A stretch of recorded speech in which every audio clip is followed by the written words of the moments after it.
Hello. Hey, how you doing? Doing well. How are you? Pretty good. I'm coming 1 second. Pretty good. Wait a minute, I'm coming on. I'm looking at something on my uh chair. I mean my dang on computer. Okay. Okay. Hey Tawana. Hello, Kiwana. I thank you for the invite.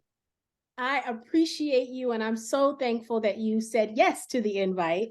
Uh, Yeah. I am super excited to chat with you. I've been, and the community will come in a minute, but we'll just talk a little bit.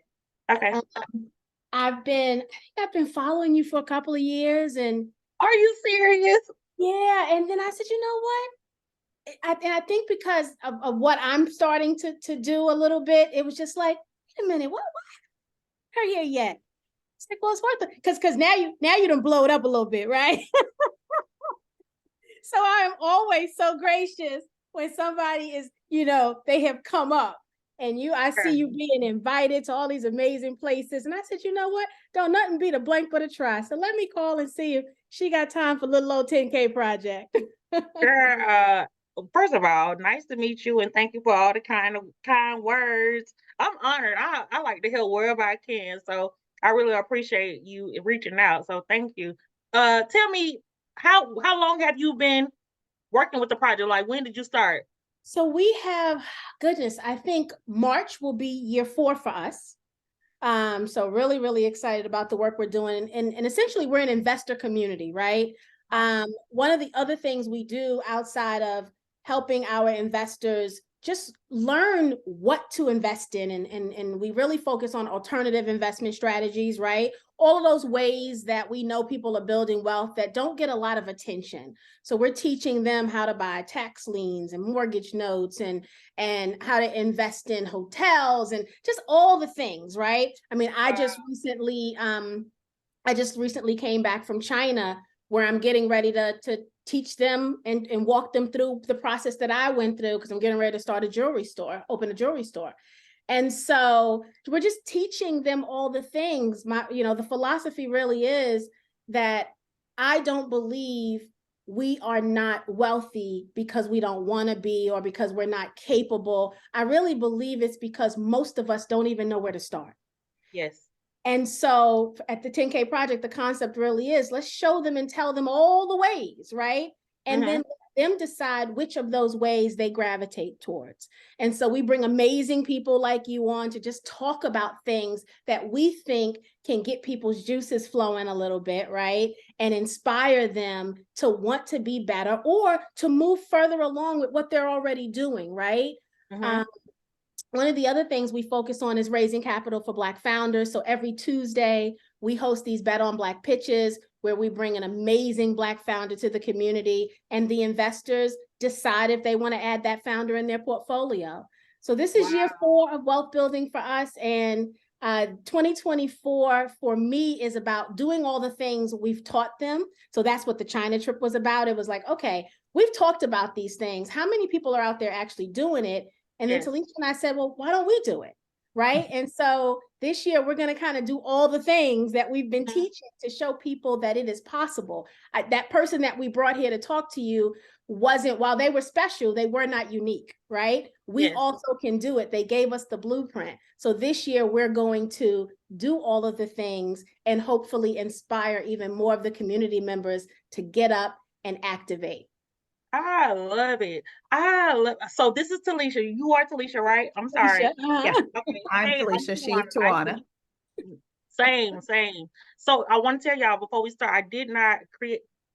I want this to be like a conversation because when I It is. try to present, it feels really stuffy, and I don't like to feel that way. So, No, it is definitely a conversation. We yeah. just okay, want you to tell us all about you and what you're doing. That is exactly what this is for. So it's not a presentation style. okay, great, perfect. I want to hear more about y'all's China trip. That was just right up my That was alley. her I China trip. know. I'm I stateside. know. She did I it. know it was Yeah, I right just up the created a alley. digital product. That's my contribution to the mix because I'm in the job searching mode. So I did the create a digital product. We talk about that here. So I did that. I took 2 weeks out of my little job searching and put together something for that. So that was my testament to it can be done. And I'll tell people what happens at the end of my experiment. Okay. Okay. Well, I'm proud. I'm very proud of y'all. Thank you. Thank you. Thank you so Welcome. much. Let's see what time is. Let's give the community 2-3 more minutes to come in, and then we want to be very respectful of your time this evening. I see them all coming, some of them coming in now. So Monday nights are for our members only, right? And so we invite for the paid members who come for the education. And so typically on a Monday night, there's probably 30 or 40 of them that come live, and then we send out the replay in our newsletter and they all watch the replay. So hopefully everyone is in their new year mode. We took last week off because I was traveling. And so hopefully they'll all join us live here in a few minutes. Okay. We also have a friend of yours is one of my mentors. So Nico is one of my mentors.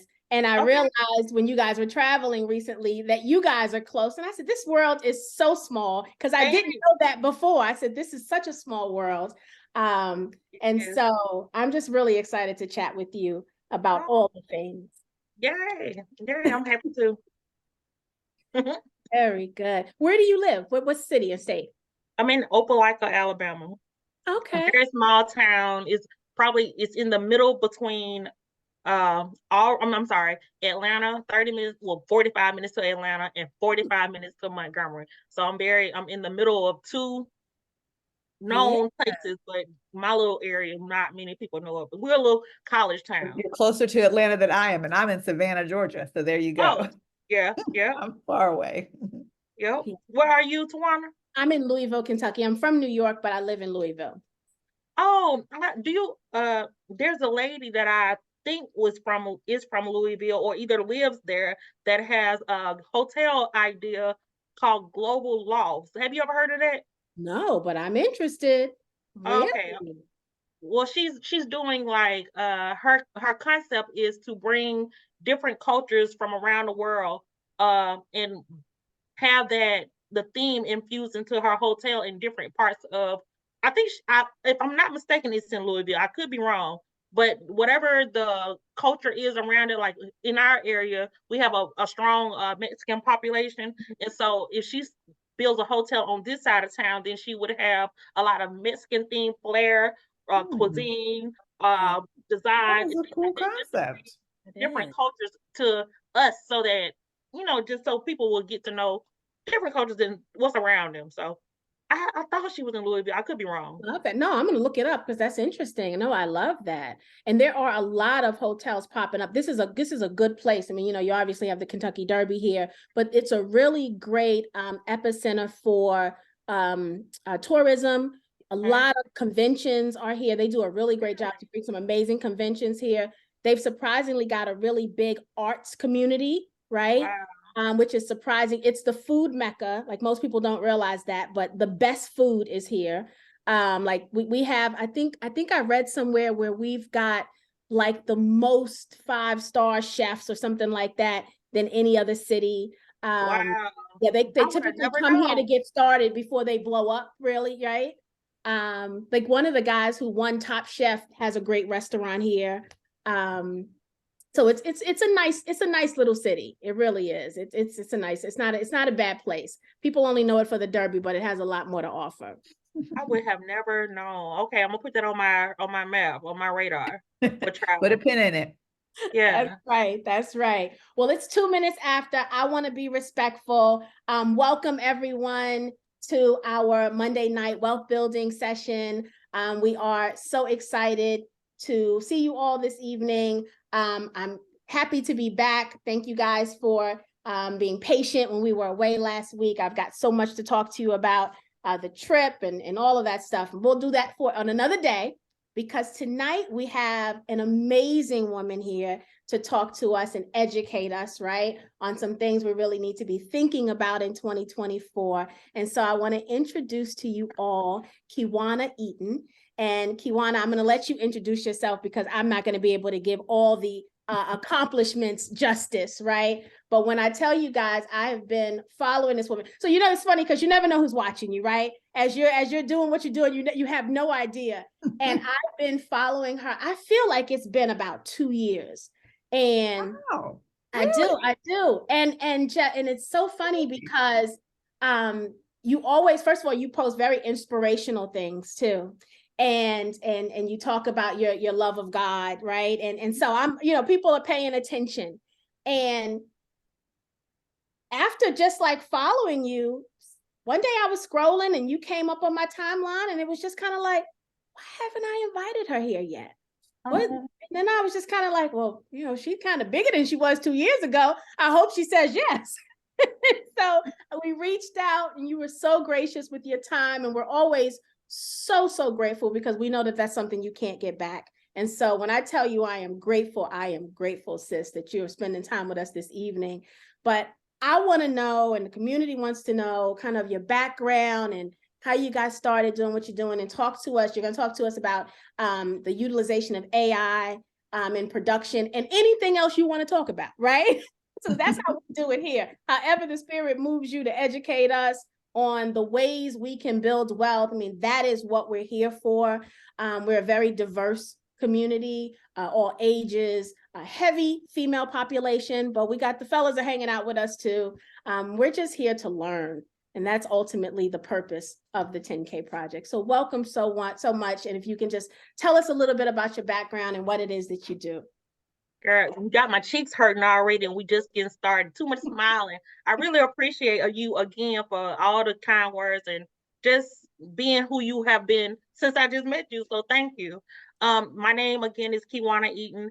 I am, I love all things supply chain management.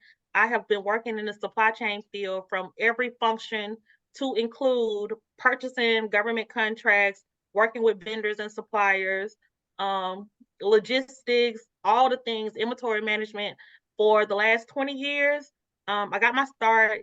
I went to the US. I was in the US Navy for 10 years or 9 years. And as a logistics specialist, so Navy introduced me to this whole world of supply. And then once I got out of the Navy, I started a shoe company, and I started working with the beauty industry and the fashion industry, still within the supply chain field. And so I worked in aviation, beauty industry, fashion industry, and now the hospitality industry, all within the supply. So currently, I am the purchasing director for 2 hotels and 10 restaurants by day.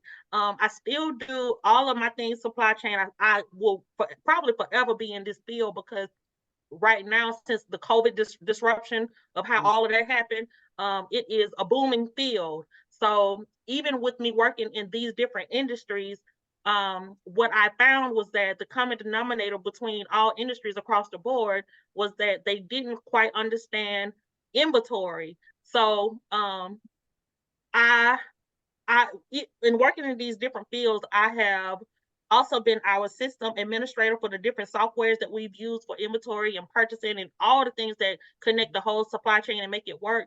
So with seeing the inside of how these systems work and the things that they lack and the things that they could have to make it better, instead of me continuing to make them money, I hired a development team who has created my own inventory management software. So I am also a tech. I'm also in tech. So I said all that to say that.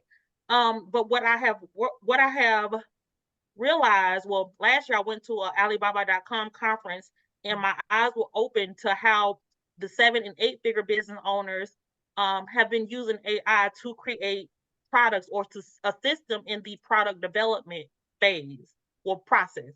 So I am very interested to see how your trip went and what you plan to do with your jury line. So that's gonna be, your jury store. So that's gonna be even perfect. So sorry I went on that whole long rant. I'm sorry. No, that was good. No, and Talisha is our resident tech. She is her background is all things tech. She's slumming it here with me, hanging out at the 10K project. But she is a tech guru when I tell you all things tech. It's something that I do well. It's just a function. I love the supply chain aspect, and I love that you said that because of COVID. I think again, it was always there, but it was that moment that truly showed and put it in the spotlight of how important and vital the supply chain can be for across all industries. I'm particularly in healthcare, and it was very difficult for us. And just like I said, toilet paper. We went from everything and anything, and that is a crucial aspect. And I do think it is such a procedural thing that it is just like, how do you not understand your inventory? That's the biggest thing in the supply chain. It's the beginning, middle, and end. So not having that a full grasp of that is always such a very interesting thing, that we were operating kind of on just like, okay, we'll get it, we'll do it, it's okay, and then everything came crashing down. You speaking my love language. When you say inventory is the beginning, middle, and end, you're speaking my language. Yes, yes. The people don't under a lot of businesses, corporate and small, don't understand it. But corporate has a leverage, but because they have the resources, the financial resources to put people that know, people that are experts in the field in position. But small businesses, which is probably my heart, don't have the resources to dedicate or the knowledge to know that inventory is the beginning, middle, and end. So thank you for saying it. Yeah, that's interesting. So Yeah. go ahead. We're gonna jump in. I know Miss Tawana is chomping at the bit because you two are gonna become besties. I'm not even gonna hate that I'll be replaced, but go ahead. I understand because she's ready. Because she is all about this right now. Okay, so go ahead. Were you fixing to say? No, you go ahead. Okay, so I attended the Alibaba.com conference last year, and one of the things that they showed us was how they were using AI in the product development phase. So what they allowed us to see was they took a wallet, just a regular man's wallet, and in right at that moment they were using Midjourney and Chat GPT, chat for the prompt to insert into Midjourney, but then Midjourney would create the imagery. Well, Chat Now, since then, Chat Now has that function where I think it's called Dell or Delly. I'm probably pronouncing it wrong. Dolly. Dolly. Okay, where you can upload a picture or it creates imagery. So what I have been able to do and help some people do with working with the manufacturers in China is even if they didn't have an idea of what product they wanted to create, they could get a sample, like a picture from the internet of something that they have that's close to what they want to do, and upload that picture to Dolly and then create different imagery of what their product idea would be, so that it can basically idea generation. So after, even if you, for instance, I took a wallet and I uploaded it to Dolly and I said, create me or generate me images of an executive office chair. And it did. So it gave me like 4 different images of an executive office chair based off of that wallet design. So once I took the wallet, once I got the design, I said, let me see what else will it do, because from the people that I've worked with to help them work with suppliers in China, part of the step is for us to get with the illustrator to first draw out the idea that's in their head and give the manufacturer an idea, like a tech pack of what they wanted to see or what they wanted to have. Well, in less than 10 minutes, I was able to get my imagery, get the design specifications such as the color thread, the dimensions, the sizes, every single thing that you can think of that the manufacturer would need in order for them to produce your product in less than 10 minutes, in less than $20. So that part alone, just the design phase of what Chat GPT was able to help me do, is worth its weight in gold, because this could be hundreds of thousands of dollars plus a couple of months to get done. So AI and Chat is completely revolutionizing the way that product development phases works, because first, not a lot of people, especially small businesses, know how to do it in that way. But the 7 and the 8-figure business owners, they are already doing it, and they are taking advantage of getting way ahead of the game, of course, because they got the resources. But because this is so inexpensive to do, small businesses can kind of leverage the tools that we have at our fingertips right now. So once you get the picture of what you want, you go back in at Chat GPT and you just ask it, give me the design specifications of this product to send to my supplier or my manufacturer. And I'm talking about it gives you every single layout to the very detail, and that you take to your supplier, well, you send it to your supplier so that they can create your mock-up or your sample, your prototype, and you already are in like steps ahead, months ahead of the process. So another thing that I know that people can use is Google Trends. Google Trend has been around for a long time, but the best practice strategy to use Google Trends is to go through it and put in, for an example, with the executive office chair. What Google Trends will allow you to do is to see what's the peak selling season.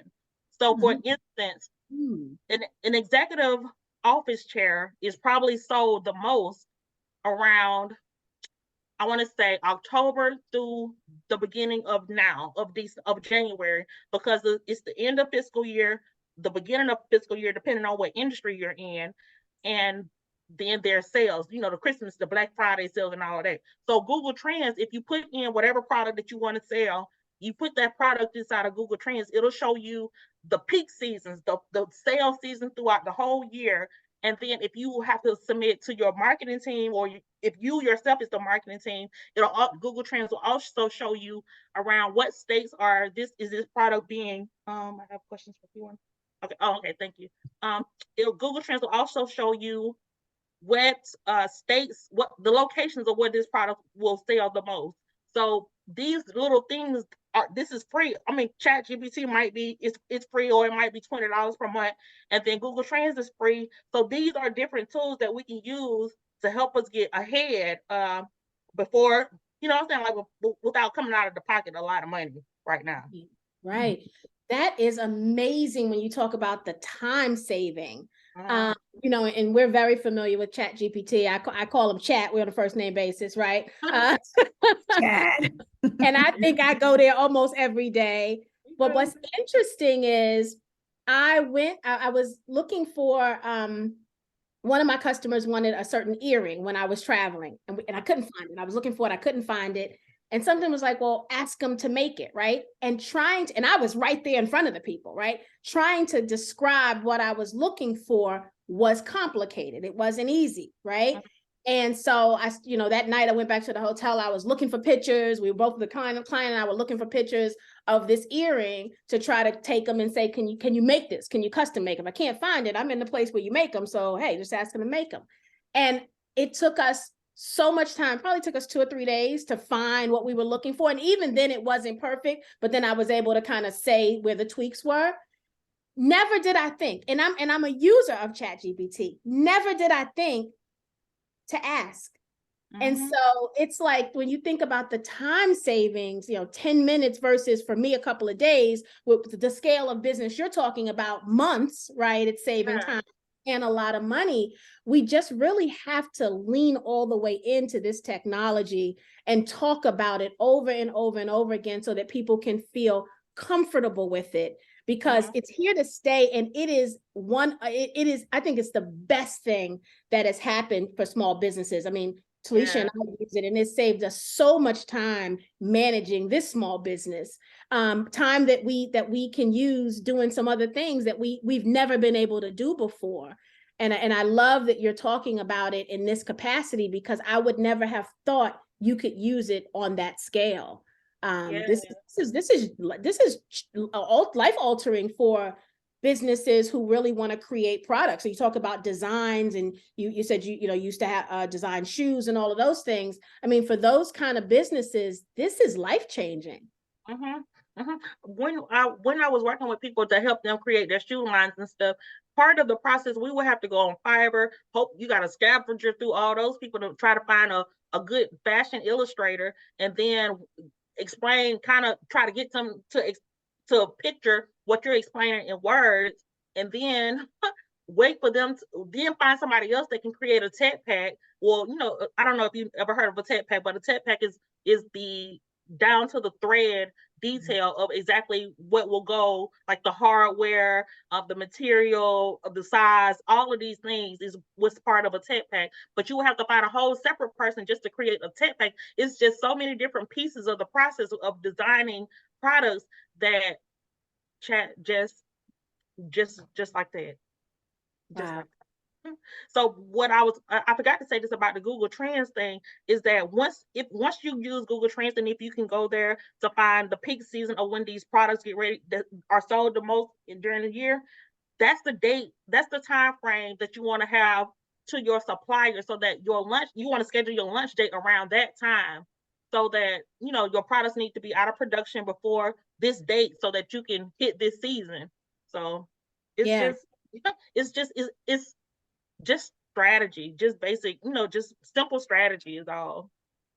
I And think that I goes would to the never have thought, oh, process. sorry, T, go I'm sorry, ahead. I think that's what I think business in general, and I always say that we have to think of ourselves even as a business, but we have to have a strategy, a product, all of these things, and even just the tech stack. I think people think of it from a very like, oh, it has to be this great thing. You just said use a free tool to let you know time framing and strategize when and where. That's your logistical information at your fingertips for free. Now Yeah. you do have to know how to use it, but it's a part of your tech stack and it's free. Chat is very much what I consider just a very much available. You still have to learn how to prompt and you still have to learn how to really tell it what you want, because it is hard. Like design a shoe is going to not give you the thing that you want if it's in your head. So there are still that learning curve, but I think combining just that small learning curve and some of these tools get you much farther into the what I consider the MVP stage of your business at a very minimal cost. And since we are all operating as startups, this is the time to be very frugal with the money and not to and to use everything that's available to us to really push forward this idea, to even see if it's viable before we sink all that money into it and not even know if it's viable or not.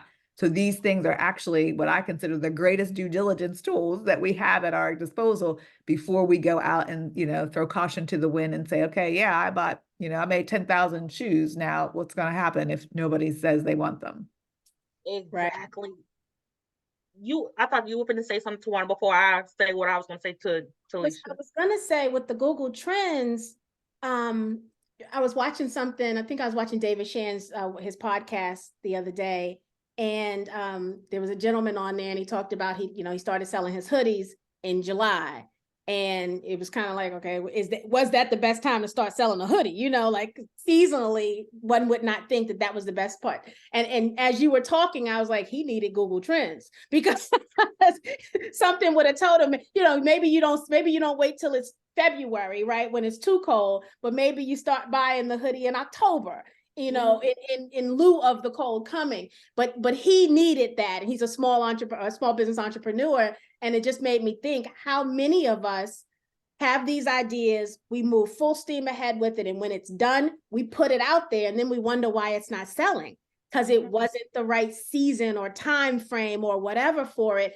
And I don't know that until you just said that connected for me. Obviously some of the obvious ones, but not, even certain types of jewelry may hit better in the summer than it hits in the winter, and so I just think that that's an amazing thing. And I had never heard of Google Trends before. Talisha, have you ever heard of that before? I use Google Trends for us. Do you? I Do you do. use it for us? See? Yes. See, she killing it and don't even be telling me, right?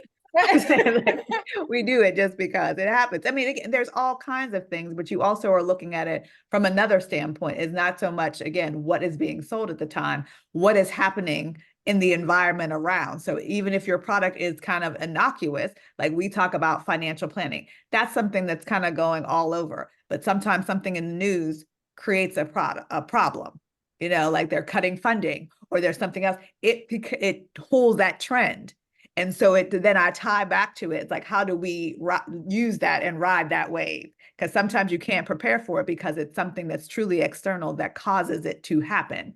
But then after looking at it, it's like, you know what, we have this pattern, we're going to use it. This may slide in here. We have something available. So I'm always kind of stockpiling things, waiting for something to happen. And that's why the content is kind of circumvented with that trend that's happening at the time. It's the same thing that Twitter, X, whatever you want to call it, used to do when they used to have what was trending. You got to see that every single day. So your content or things that you were doing were really based upon that. And that's same with products. So products and services are very much the same. And I think content is a product in of itself. But in that sense, you have to really think about what it is and see and ride that wave. It's not something that you can just go in and it's like, what's happening today? Because today is over. That's not going to help you with the putting a pin in it. You have to see it over some points of time and then really just kind of, I would say, actuate yourself to whatever it is. But if you have a product that like I would think a prime example, like you said, the gentleman with the hoodies would have been really good at back to school time. So it doesn't mean that it has to be cold. It just means back to school, all the children want their hoodies, right? Mhm. So you're thinking that's August, September. It's not cold yet, but that would have been a great time. Those are the trends that you need to kind of find yourself in and then ride that. Yeah, just like with journals are a big thing for people to create. When you look at Google Trends, journals peak season is the end of the year. So Black Friday up until now for journal and planners and stuff. So if you are working with a manufacturer to create your own journal, then your lunch date, your coming out of production time needs to be way so in advance so that you can meet those peak seasons. So Mhm. yeah, yeah. That's awesome. Very good So point. when you look at these kind of things, specifically from chat standpoint and utilizing it, because again, we got to differentiate between generative AI, which are those dollies and, chat versus the RAG, which are those kind of things that you're saying the specs are coming from, because then you can create those specs for yourself and kind of begin to make a database, this, for lack of a better word, of your own specs. Now, do you see like people, even small business owners, kind of looking at that and holding on to that information like, okay, well, this is what worked, but now I need to tweak it. And then they're holding that information to do their own analysis on, or are they just kind of just using it from like just plug in and pull out? When you say specs, are you talking about the design specs or Design something different? specs and all, yeah, all those things, because again, like maybe that's the your iteration of your product. But Mhm. how do you, as again, that's where I would say the custom GPTs come into effect, because now I have something, but now I may want to tweak it. Maybe I had a red shoe, now I want to make it a blue shoe.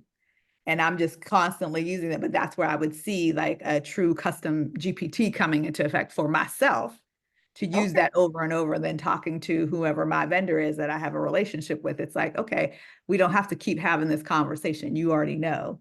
And Right. more importantly, if I give you these variables, you could plug it in on your side. And then we have a more, what I consider a better conversation than, just like, oh, we got to redesign the whole entire shoe over and over again. Yeah, well, some suppliers or manufacturers, they have, so this is true for most products, but in this example, like shoes, they have a private label or designs that's already created that you can customize to whatever whatever you want to customize it to. Well, basically the color, the size, the height of the heel, things like that. So you can play around with it or give them your specification that chat generates for you, or Mhm. you can tweak it to however you need it to be. So it just depends on the capability of that supplier or the Gotcha. manufacturer. Okay. Yeah. Very interesting. So other than shoes, what are some of the other things that because we've got, we're a community of investors and entrepreneurs, right? So I know somebody in here is thinking, oh, I wish I had a shoe line, or I wish I had a clothes line, or whatever. What other than shoes, what other items or industries do you tap into to assist with getting them to production?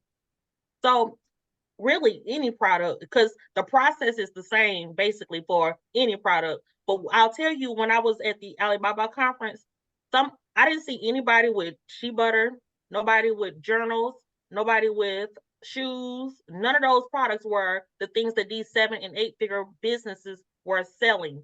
They were keying in on like gaming keyboards, um, camper tops, the camper tops that go on the top of a truck if you're going camping and stuff. Mm. That these were products that most of our community don't think about going into. But again, they probably had the capital. They had one guy that created a volleyball set, just a regular, outside volleyball set that he was distributing and making millions off of. It was just different things that our community doesn't think about or doesn't for whatever reason.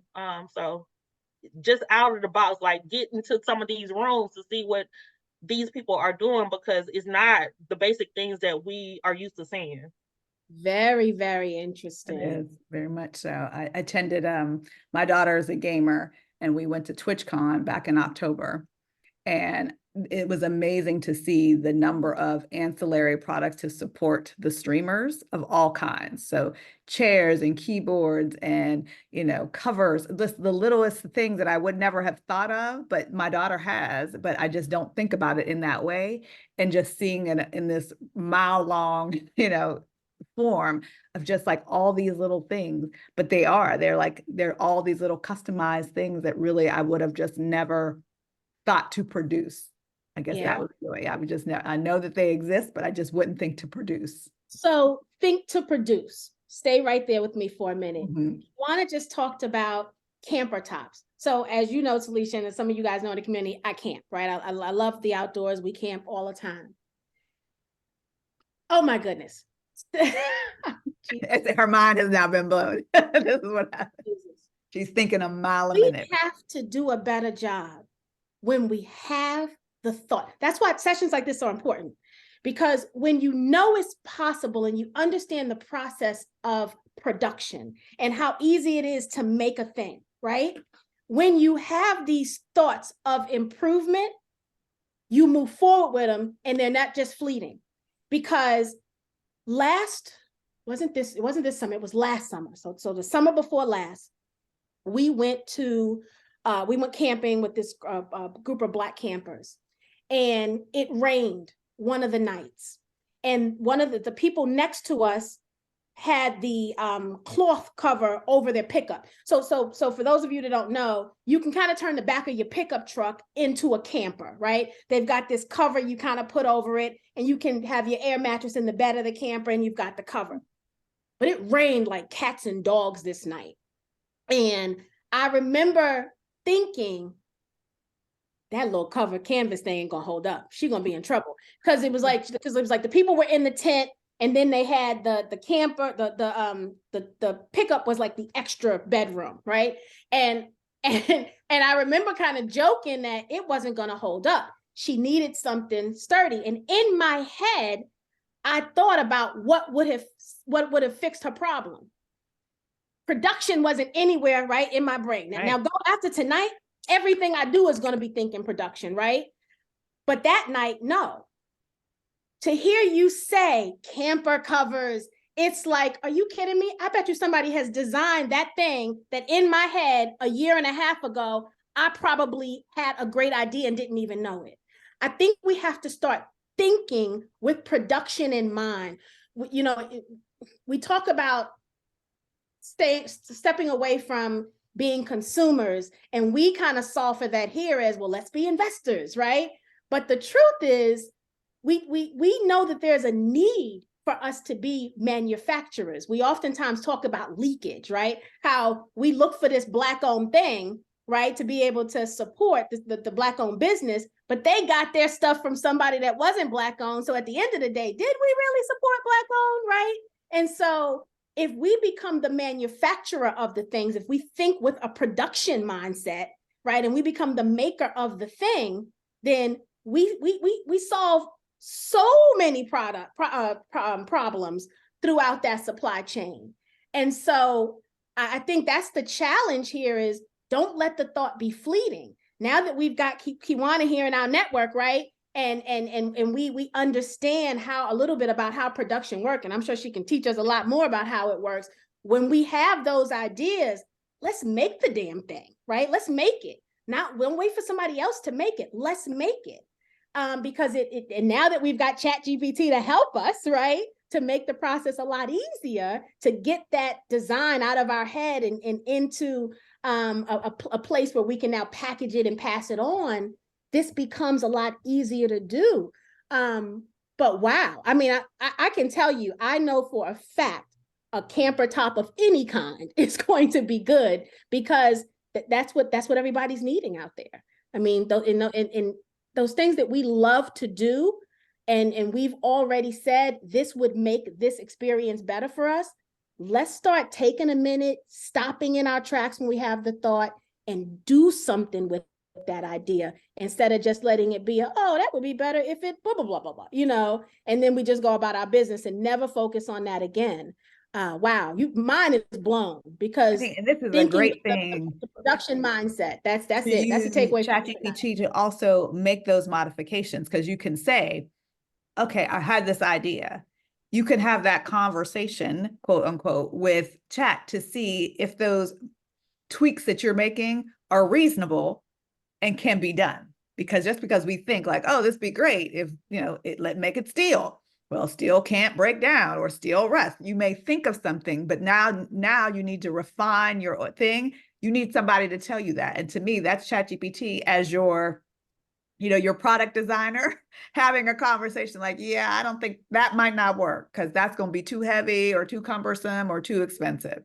So that's the other part of the refinement process. Sometimes it's not like reinventing the wheel. It is making incremental changes that could just be small, but could give you that big bang on the other side of it. So I think about being innovative in the sense of changing just small amounts. Small things could probably make, as you say, a much bigger thing, because I don't want cloth when I'm trying to camp. I don't want that. No, when it's raining cats and dogs. I don't think cloth is going to cut it at that point. So, Ms. There was Beulah, this what was guy. your idea in 2006, which seems Oh, so? Miss Beulah says, I still have not seen anyone. Yeah, I want to. Now we want to know what your idea is. You want to share what's your idea? And share, who knows? Kiwana may be able to help you bring it to fruition. Absolutely. Yeah, it's just a You got it process. here. And I definitely agree. The non-sexy products are the best because everybody uses them. It is not, to me, those really high-end items. Not everybody uses that, but think everybody uses a toothbrush. Everybody uses combs. Everybody uses calculators. I mean, those are those everyday things. You want those. I don't think they use a calculator no more, T-Shine. I do. See, I have my little, I love my calculator. I know because you it's do. green and it has little tap buttons. See, that's for me. That's what I said. I use it because I love it. See, it speaks to the, I need the clicking noise just to make me happy. There was this guy, y'all, speaking of non-sexy products, one of the guys that was on stage speaking, he, oh, somebody, do you want me to stop and wait, let her? No, let's go. We'll go back to Miss Beulah. Okay, he had an idea of a weighted blanket, but the problem with, well, there's a lot of weighted blankets, but the problem with weighted blankets that he was finding from his customers was that they were getting too hot. Like they breathe. Yeah, they were getting too hot. So he wanted to add a feature with the blanket to make it cool, like a cooling feature. And he reached out to his supplier from Alibaba in China, and the supplier was so intrigued by the idea that they could, one, that they could actually produce it, and two, that it would sell because nothing else was out there like it, that they partnered with him. They gave him the money. They invested in the supplier, invested with him to produce this product because he didn't have the money to do it. That's So nice. collaborate with your supplier. Yes, yes. Tracy, is Tracy Evans in here? Tracy, we just talked about that darn weighted blanket being hot like last week. I love my weighted blanket. Talked about how we love it, but they're too hot. Yep. So now there's going to be a solution out there, and only one, which means there's room in the market for more. Mm-hmm. For an improvement or just another brand, something that you can change about it, right? Maybe we do something where or the design is more ethnic, or the colors are brighter. I mean, yeah. Wow. Yep. So it's so many different ways and just different products. If we can just think outside the box a little bit, you know, not the normal things and that we do, but these suppliers are ready. They are ready for the next greatest idea. Wow. What made you attend the Alibaba? Like, how did you even get involved in that? Because that seems like that's a story. So I got scammed on Alibaba before. And when I got scammed, I was selling shoes. I was ordering my shoes from China. And one of the shoes that they sent me the quality was so terrible that I couldn't resell it. And then they didn't want to give me my money back. So this is it, but not the height of TikTok, but when I called onto TikTok, it wasn't. Anyway, I got on TikTok and I said, okay, if I get scammed, and Alibaba already got a bad rep here in the United States for scammers, then I know other people probably got scammed. And so I got on TikTok to start teaching people how to use Alibaba so that they wouldn't get scammed like I had got scammed. And so I started creating all these videos, teaching them just short form content, teaching them how to use Alibaba. And Alibaba found me and sent me an email to be an influencer for them and to teach their platform. So this was 2 years ago, and this year, last year for the conference, this was their first in person live conference inside of America, and so they did an invite only and sent me an invite to come. That is awesome. Isn't that so awesome? Yeah, that is one of the reasons, Kiwana, I wanted to go to China, right? I wanted to meet the people that I would be doing business with. I didn't want them to just be a face behind, a text message or an email. I wanted to meet them. I wanted to see if my spirit said they were good, right? I needed all those things, right?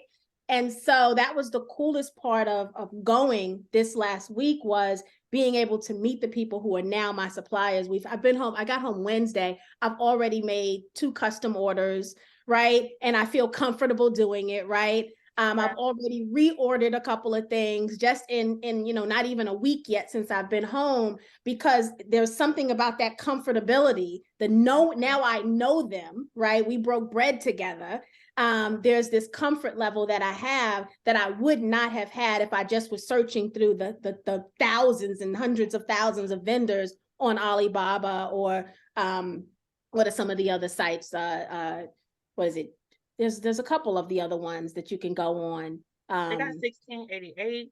They got AliExpress, but several, but the same, what you're saying. Right, same problem exists on all of them. Mm-hmm. Yeah. And the thing about, I'm sorry, go ahead. No, I just think that's amazing that that's how it works. Like, you don't know what you don't know about these sites. Like I know of Alibaba just because it's so prolific, but I didn't know there are other subsets of these sites. Yeah. The thing about people in China is that they value relationship as equally more and probably more important than they do money. So for you to go there and meet with them, they have what's called, I think, Granji, or I'm probably saying it wrong, but which means that they want to know about your kids. They want you to know about their kids. It's the relationship piece of the puzzle that they want to be familiar with you before they'll even do business with you. So if you go into a situation and not talking to these people crazy, not because you don't understand, or the language barrier that's there, like that stuff comes off and they will not do business with you. Yep. Yeah, they want to eat with you. I mean, the relationship is meaningful. We laughed together, we ate together, and then we we did business. And now I'm anticipating going back. And just this morning, I didn't need anything, but I said good morning to all of my vendors, because I was just like, this is such a cool journey I'm on, and I'm so grateful for them to be part of it. I just sent all 5 of them good morning messages. Yep, that's before good. I went to bed, and it was just like, and they all responded back, and so it really is that relationship building that matters. It's that extra little something that makes success even feel better. To know that you did it with good people and in good faith, right, with each other. So it's been really, really cool, just this short journey I'm on. Yes, congratulations to you. Thank you. Dale had an interesting question. It says, is it safe to assume that most, if not all, of those products from the Alibaba conference were manufactured in China? Very. Yes. Yeah. They're looking for manufacturers in the U.S. They would love to partner with suppliers in the U.S., but there's not, I don't know if it's because of the cost, but there's not enough. There's not hardly any. So everything's offshore. Yeah. The cost for staffing alone here. I mean, as much as I'd love to bring back that whole Made in America, right? That back in the 60s and 70s, when that was a big thing. I'm a 30-year HR professional as well, Kiwana, and that the cost of the human capital part of running a business is high, guy. I mean, it just you just can't compete. I mean, you just can't and be successful, especially if you're a small business. You just can't compete. And so you've got to, I know sometimes when we're on our, power to the people, you know, Black Panther thing, we gotta get mad sometimes and we always have to go somewhere else for the goods, right? Mm-hmm. People always say, well, why can't we manufacture here? Why can't we do? We can, but it's going to be more costly if we do it, right? Yeah. And so and then there's still again going to always be that leakage that exists where you got to still go somewhere else for something, right? Yes. The machinery or something, you got to go somewhere else to get it. Even if you can make the product, the machinery probably still was made in China. Mm-hmm. I've They got are dominating. They dominating e-commerce, product development. They are dominating. Yeah. So yeah. And I don't know that I realized, you know, we've known, you know, you're growing up, everything you see is pretty much made. It used to be made until Taiwan was a big thing too. But made in China is pretty much how, you know, you grew up on everything. It wasn't until stepping foot in some of those markets and you realize everything is really made here. Like they got everything in here. I was like a kid, like at Disney World, like looking around, like in amazement. Anything you said you wanted, it may not have been in the region where I was, but they were like, oh yeah, but you got to go to such and such to get that. You know, you got to go to this city to get that, or you got to go to, and so, but it is all right there. And it just is what it is. They've worked so hard and they're so organized in their process too, is what I realized. They've worked so hard to be the largest manufacturer of goods in the world. And you can't, whatever you think about them, you can't take that away from them because they have processes on processes on processes, and they're good ones. I connected after the conference. I connected with several of some of the head people of Alibaba and Samsung on my LinkedIn, and I am watching them in real time do world domination. They are all over the place right now. With Alibaba they got people like in Mexico, in Italy, just taking over and making their footprint known worldwide right now. Like it's like an active campaign, and they are very strategic. Yeah, it's impressive. And strategy is definitely the key. There is no flying by the seat of your pants happening. It is all strategy. Yeah. Wow. Dale has a follow-up question. He says, what about low labor costs in areas like Ghana? Can we get the equipment to Africa, but spread the love and margin amongst our people? He said, I'm a dreamer. There's a couple of things that are going on with regard to that. Some of those are the embargoes that won't let certain equipment come into Africa. So that's one thing. They have their machinery there and they have a lot of things that they need to export and import. But again, it's China and their own kind of way of who they do business with.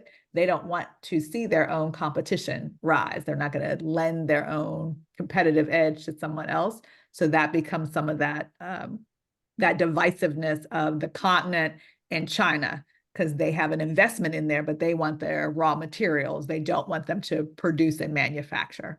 But the other thing also is when you go to South Africa and Ghana and some of these other African countries, China is there. Yeah, they're there. Their raw materials are there. That's why they're there. They're the ones buying everything up. That's the world domination Kiwana just talked about. They are everywhere, putting their flag in the sand, right? They're everywhere, and so I don't think it's a novel idea. I think it's a great idea, right? I think yeah. Could you open a manufacturing plant in Ghana and hire workers cheaper than you could in America, and it still be, you know, kind of that Black influence? Absolutely, all things are possible. Won't be easy, right? Partner with them. Right? You still might be partnering, right? You still might be partnering. You're still probably using their equipment. I mean, so it's you know, you still don't get away from it all. I think that's the point we're trying to make is they've got the head start, right? They've been strategizing for centuries. They didn't just start today. And so, you know, it definitely would be an uphill battle trying to figure it out, and partnering probably is the best solution to if you really want to see it done in this lifetime. But they are everywhere. And prior to my trip, I think I had one idea about what made in China meant.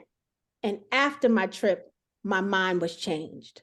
And I think that has everything to do with seeing the culture, meeting the people, just like I don't want them to stereotype me. I realized I had some stereotypes that I was doing as well. And all of that kind of went out of the door when you actually meet the people. You don't have to make assumptions because we're right here getting to know each other. And so the next thing I challenge people to do is step out of your comfort zone, get on a plane, go meet people, right? Explore the world, because it truly is a whole world out there that can change your mind on a lot of things you thought made sense or you thought was the truth. And so I challenge people to do something different and just explore. The world was created for us to see it. I do not believe it was created for us to not see it. So, all right, I'm gonna step off my soapbox. You want to bring Miss Beulah on to talk about her idea? Yes, absolutely. Miss Beulah, come on and tell us about your idea. Let me bring you up here.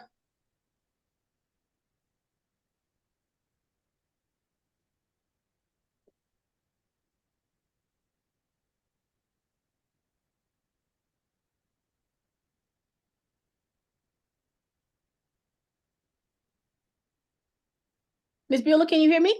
Can you should be able to talk.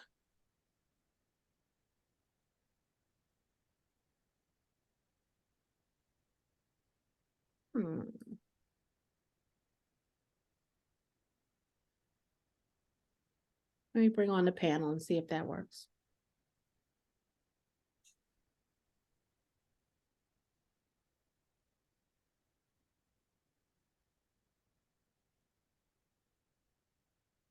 Oh, it's not working. Miss Beulah, are you getting a prompt on your side, dear?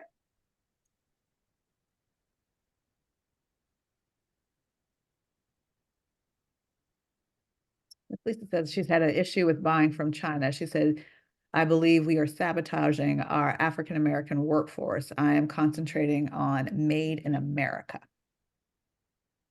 So when you say we're sabotaging our workforce, specifically our African-American workforce, what do you mean by that, Miss Lisa? Yeah, Lisa, what do you mean by that? Miss Beulah, you don't have to come on the panel, but you can talk if you allow my prompt to have you just speak and we can hear you.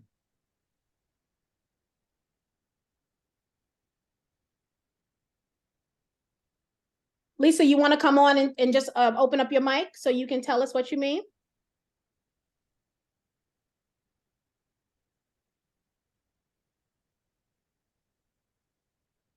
Very good.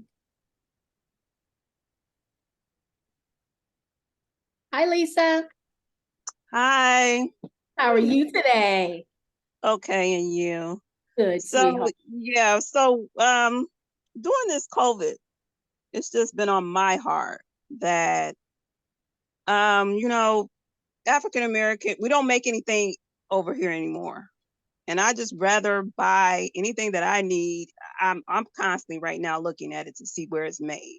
So I'm focusing on trying to find more things made in America because our young people are out of work. Nothing's made over here anymore. I mean, and then, they're not making a livable wage. So I just feel some kind of way of keep buying things that are made in China. Because I just feel like I work in human resources and I see it every day about, people not having jobs and the jobs they have are not paying a living wage. So I just feel some kind of way. I don't really want to focus on anything coming from China, and I am setting up a Shopify website, but I wanted my products. It was just my thing to come from America. Are you finding are you finding a lot that are made in America? What kind of products are you finding from like a category standpoint that are mostly made in America? And that's the problem. It's not a lot. So it's a hard find. I have found some clothes that are now starting, because of the supply chain issues, they're starting to make again over here. My website was going to be primarily shoes, so I'm having a hard time of finding shoes made in America too. So, but it was just my opinion and how I see things as far as the workforce and supporting our own. Because, we have a hard time finding livable, not livable wage jobs. So I just wanted to focus on that. Yeah. No, I definitely respect that. I definitely respect that opinion. What's your website to your Shopify store? It's not up and running yet. I'm still trying to decide on my suppliers, but it's going to be stepandsteady.com. It's a footwear. Okay, stepandsteady.com. All right, we're gonna put a bookmark, put that in bookmark, stepandsteady.com. Make So sure when we Kiwana, post, oh, go ahead. So go ahead, Tisha. and when we post that thing, when when you want to advertise your business, that's when you put it in there in the Facebook group. So we make sure we can follow you. Kiwana, do you have any connects with Made in America, American companies that are doing some things where maybe you could give Lisa some direction? There are very few made in America fashion wear or beauty wear products. You might find a manufacturer that private labels, but some of their products is still gonna come from China. That's how much domination they've done. Yeah, that's the interesting part is, again, the sourcing. I think, again, made and manufactured somewhere is different than where the source materials are also coming from. So if you're getting 3/4 of the thing from China, but it's just manufactured in Texas, it really still is. I mean, I don't think we can, truly obfuscate everybody out of the process, because this is how we are. I think the conscientiousness of it is really important. Like, we're taking the time to investigate, like, how much, where did you source it? Are they viable sources? Are you not using sweatshops? Those are those kind of things. But I think to put that banner of Made in America, we don't make anything as a country anymore. We don't make anything. Yeah. And I think that's the real problem. That's a good point when you talk about the differentiation between manufacturing and made too, because, is it better if the fabric was made in Ghana, but the dress was manufactured in China? Does that almost give it a little more acceptability, right? Does the acceptability score go higher? So my thing, as you guys may know from being in the group, is the moissanite jewelry, right? I'm a big proponent of conflict-free jewelry, right? I don't want my people in the continent to keep dying over these beautiful things that we call diamonds. And so with a moissanite stone, you still get the beauty of the diamond, but nobody died, right? Nobody had to lose their life for it. And it's cheaper. And so that was the niche I decided to get into. Does that make it more acceptable, right, when nobody was harmed, or when the core product came from a place that still benefits our people? And that's kind of a rhetorical question, right? Those are things that we have to ask ourselves. But if China has dominated, do you figure out, Lisa, for you, do you kind of try to figure out, is there a way, maybe I find all the Made in America things I can that fit, right, for the site, but then if it is a material that's sourced in a place that I want to support, even though they made it in China, does that make you feel a little better? Does it make it a little easier to stomach that you may have to have this bad shoe, right? That didn't 100% come from a place other than China, but maybe 40% did. So I don't know. I think that's a question, you're right, we all kind of have to ask. But I get it. I remember growing up and Made in America was a thing, right? I remember it was a big thing. And I guess that was the 70s where it was a big thing, because I remember it, right?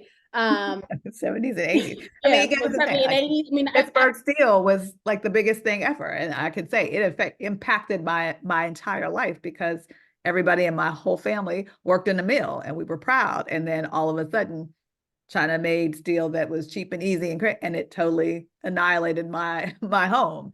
So at the same time, could we fight that? And we were looking for it. Buy American made cars was great, but at a certain point in time, we were outphased, like to the point where we couldn't even do that anymore. It was just not even an option. So sometimes it becomes that, I think, that weird dichotomy of what I like and what is possible. And I remember like going to that little Christmas market when I came to visit you, Tawana.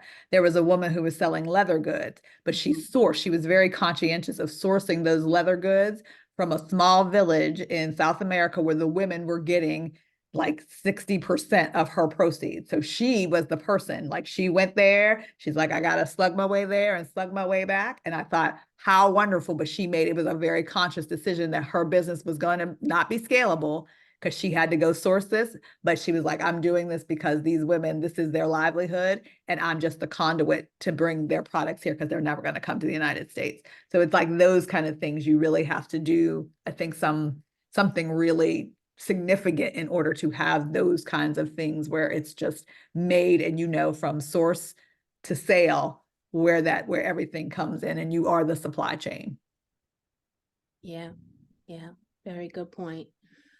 So Kiwana, do you consult? Do you offer consulting? Do you have contact information you could give to the community? If they do want they want to tap into your brain a little bit. I was doing that, and I still will. So just for your community, I will help anybody that wants to venture into getting products and working with manufacturers overseas or whatever you decide to do. I don't offer it as to the public anymore because I'm living my soft girl life and yes, doing ma'am. less is more. So I inventory is my part right now because nobody understands it, and I can get more done there.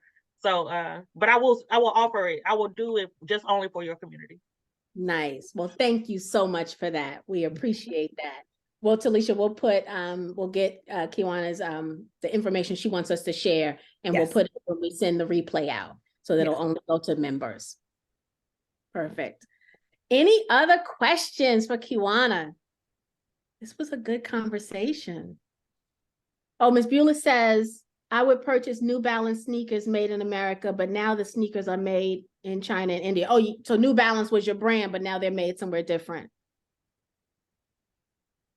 And there's a lot of that switching up, again, what you thought was it's homegrown was here. And then all of a sudden it's just like, wait a minute, that tag has changed. So you don't even know. And it's obviously they're not going to put it on their website like, oh, we've changed our vendor. So it slides. They try to make sure they're just making their profit. Well, and we have to remember they're beholden to shareholders, right? Right. So and as investors, right, you can't be mad at that. No. They have to make a business decision, and sometimes business decisions mean cutting costs. And if I cut costs, I have to cut them somewhere where it is almost seamless to the public, maybe even to the shareholders, right? Because it can't disrupt the market.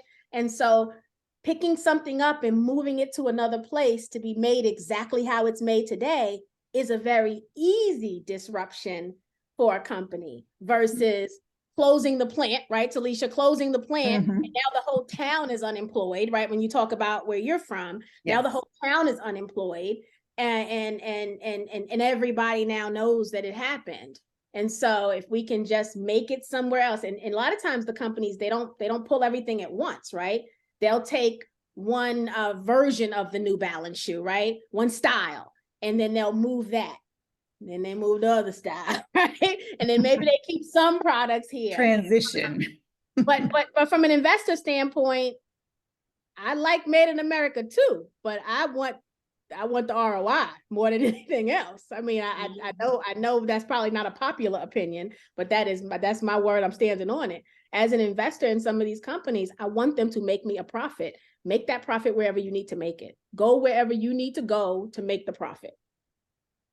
Yeah, that's American. That's the American way.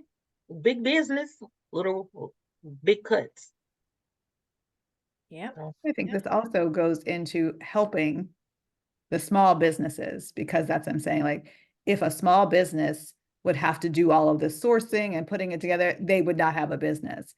So it now becomes, how do we leverage this? If this is the reality that it is, how do we use the tools that we have available, these type of resources, to produce something of quality for our community with that intent of us being that person? Maybe we didn't source it and manufacture and do it, but it's our business. And I love how Rain said, if you invest in it, it's a Black-owned business for sure. So this is my business. Yes, like everything, I didn't grow it and cook it and make it and kill it. I didn't do all of that, but it's still my business. So in that way, we have to look for these, where are the advantages besides, yes, there's all these things that we can't change. We're not really going to be able to effectuate all of those things, but where do we leverage those for our own better benefit? Because we too are companies. So as a company, how do I make the best of this situation, knowing that my suppliers are wherever, that I have a community to serve, and how do I best do that? And that's really where that product market fit comes in.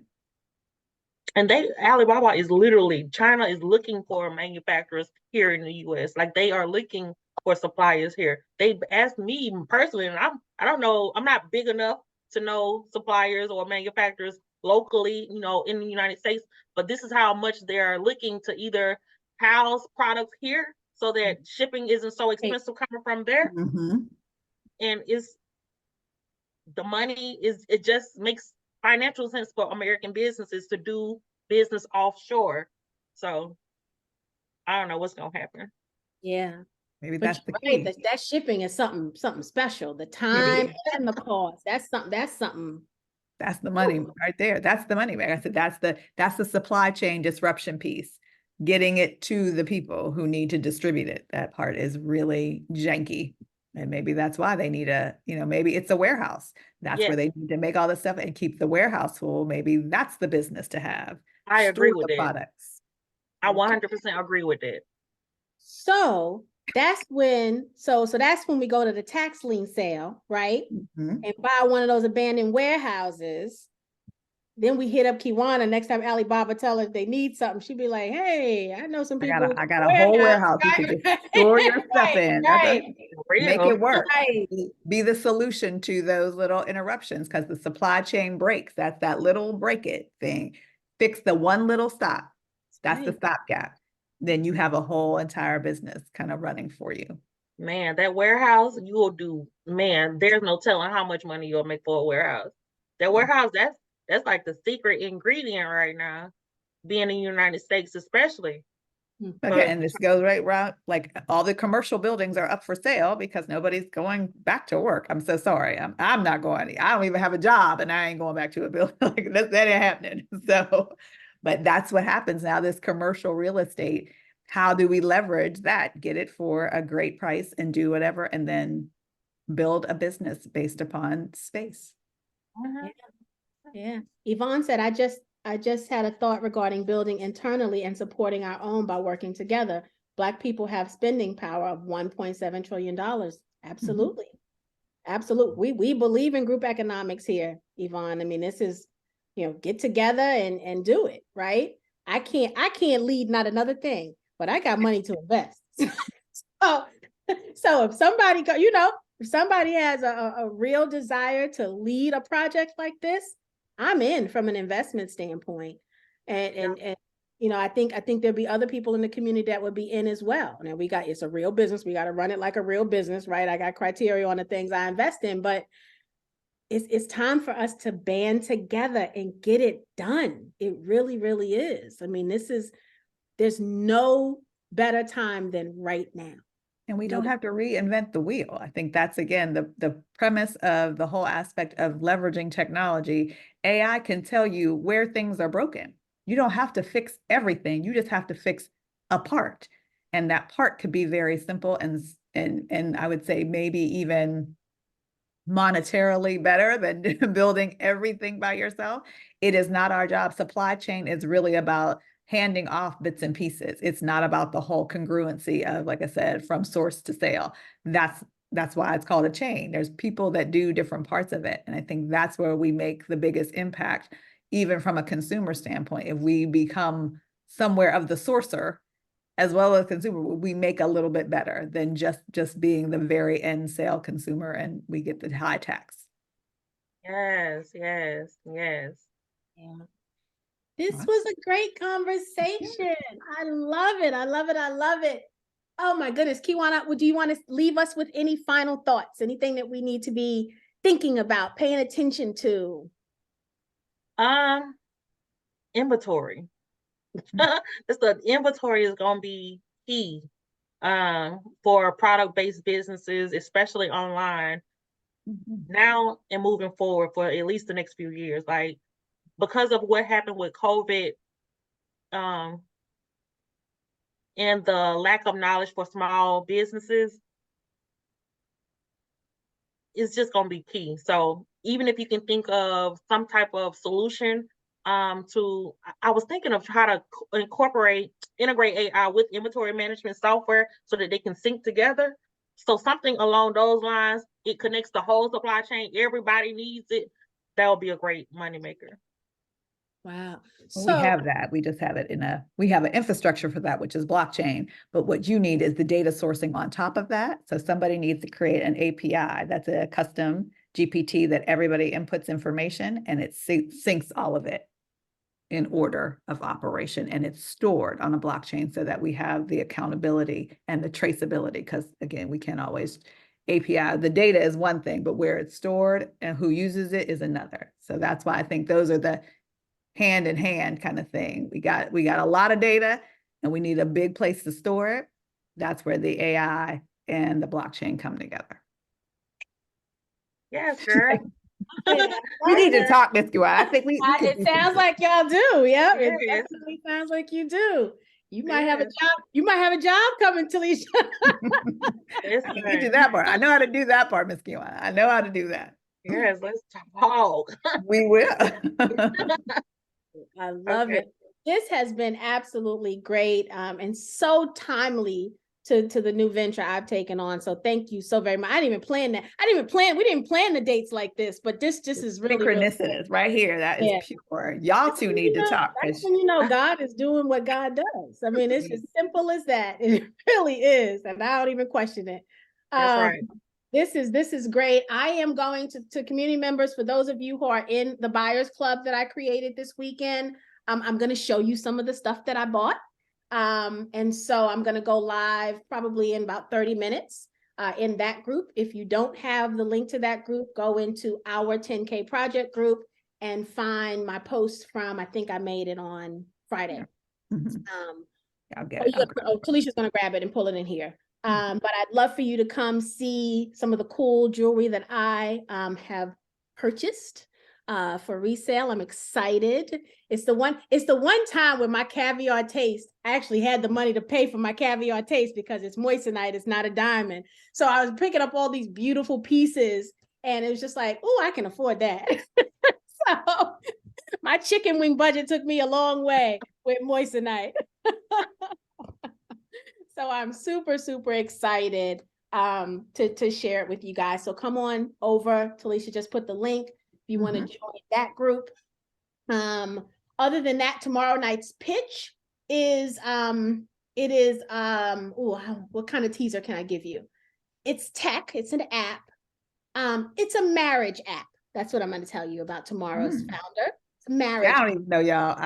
I'm like, it's actually really cool too. And I know I say that all the time. I know y'all would be like, Tawana, when you gonna say the founder that she picks these, so you know she's gonna say it's cool because she found it. She's gonna say that every time. The founders are never gonna be whack because they all are amazing, right? And so tomorrow is no exception to that rule. Another Black founder who is amazing. It's a marriage app.